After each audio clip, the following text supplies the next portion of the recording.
ma'am. GMA kanina. Ma'am, may regrets ba kayo na sumama kayo sa Unity kasama si President Marcos? Medyo mahaba kasi yun eh. It needs a sit down. Sit down tayo, sit down. Sit down tayo, ma'am. Sit down tayo. Ano naman? Opo kaya? Anyways. Doon sa baba, ma'am. May basihan ba yung sinasabi niyo na this is targeted para sa 2028, hindi kayo iboto ng mga tao? May basihan ba yun? May plano na ba kayo sa 2028, ma'am?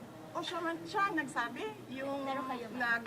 yung sino yun? Privilege speech. Yes, yung nag-privilege speech. Siya yung nagsabi Pero kayo, ma'am, na ano daw, huwag pagkatiwalaan.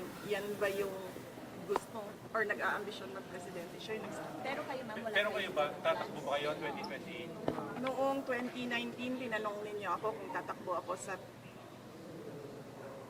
Noong 2020?